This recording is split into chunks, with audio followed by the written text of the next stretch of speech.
हरिओम। मैं पंडित श्री प्रकाश, आप देख रहे हैं हमारा चैनल पंडित श्री प्रकाश पांडे परिव्राजक। आज की इस वीडियो में आप सीखेंगे अग्निवास निकालना। अग्निवास कैसे निकाला जाता है। बिना अग्निवास के कभी भी हवन यज्ञ नहीं करना चाहिए। केवल विवाह में, नवरात्र में, भगवान विष्णु के पूजन में, ग्रहण में, पुत्र जन्म के उपलक्ष्य में और नित्य नैमित कार्य के अलावा कोई पूजन करते हैं उसमें हवन यज्ञ करना वर्जित है। बिना अग्निवास के कभी भी हवन यज्ञ नहीं करना चाहिए, अन्यथा यजमान का अरिष्ट नुकसान होगा, बहुत बड़ा नुकसान होगा जिसको आप सोच भी नहीं सकते हैं। आज इस वीडियो में आप यही जानेंगे। चैनल पर नए आए हैं, चैनल को सब्सक्राइब कर दें। ऐसे ही रोचक अद्भुत वीडियो के लिए आप हमारे चैनल को सब्सक्राइब कर लें, बेल आइकन को प्रेस कर दें, जिससे कि हमारे चैनल पर जो वीडियो जाती है वो आप तक शीघ्र पहुंच जाए। तो बिना विलंब करते हुए आइए सीखते हैं। अग्निवास निकालने के लिए तिथि की गणना जरूरी है। जैसे शुक्ल पक्ष प्रतिपदा जिसे परेवा कहते हैं, परेवा से लेकर पूर्णिमासी तक, पूर्णिमा तक 15 की गणना की जाती है। जैसे परेवा 1, द्वितीया 2, तृतीया 3, चतुर्थी 4, पंचमी 5, ऐसे एकादशी 11, द्वादशी 12, त्रयोदशी 13, चतुर्दशी 14 और पूर्णिमा 15। जो भी तिथि हो उसकी संख्या नोट कर लें। यदि कृष्ण पक्ष में हवन करना है, यज्ञ करना है, तो प्रतिपदा से लेकर अमावस्या तक 16 से लेकर 30 तक गणना की जाएगी। या तो दूसरा नियम, मान लो परेवा को कृष्ण पक्ष की हवन करना है तो सबसे पहले 15 शुक्ल पक्ष का जोड़ें, एक संख्या परेवा की कृष्ण पक्ष की 16 हो गई। यदि मान लो कृष्ण पक्ष की पंचमी को हवन करना है तो 15 पहले शुक्ल पक्ष की संख्या नोट करें, फिर 5 कृष्ण पक्ष पंचमी की, तो 15 5 20 ऐसे जोड़ लिए। दिन की गणना करने के लिए रविवार 1, सोमवार 2, मंगलवार 3, बुधवार 4, बृहस्पति 5, शुक्र 6, शनि 7। रविवार से लेकर शनिवार तक जो जिस दिन पड़ रहा हो वो गिनती नोट करें। तिथि प्लस दिन जोड़कर उसमें एक और जोड़ दें। एक कहाँ से जोड़ना है, एक नियम है, जोड़ना ही है, तो उसमें एक और जोड़ दें। उसको जोड़ने के बाद जो भी संख्या आ रही है 4 से भाग दे दें। 4 से भाग देने के बाद में जो शेष बच रहा है वही अग्निवास का विचार कर है, उसमें क्या फल है वो भी देखें। जब 4 से भाग दे देंगे, अगर एक शेष बचे तो अग्निवास का वास स्वर्ग में है। उसका फल क्या होगा, प्राणनाशक, शरीर का नाश होगा। अगर शेष 2 बचे तो अग्निवास का पाताल में होगा वास। उसका फल क्या होगा, धन नाश, धन की हानि।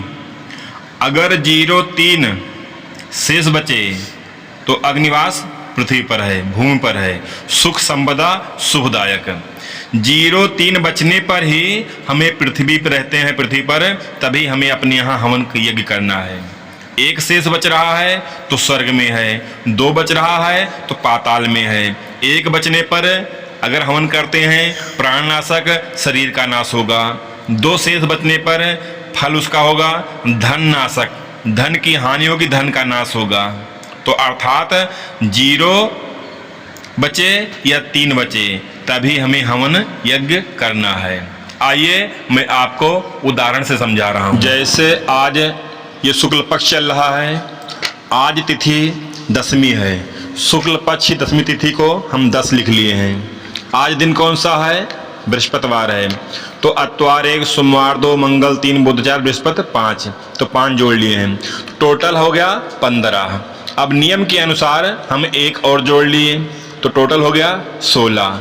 4 से भाग दिए तो 4 चौक 16, कट गया, 0 बचा। अर्थात पृथ्वी अग्नि का वास पृथ्वी पर है जो शुभदायक है। इस दिन हवन करना शुभ रहेगा। दूसरा उदाहरण देखें।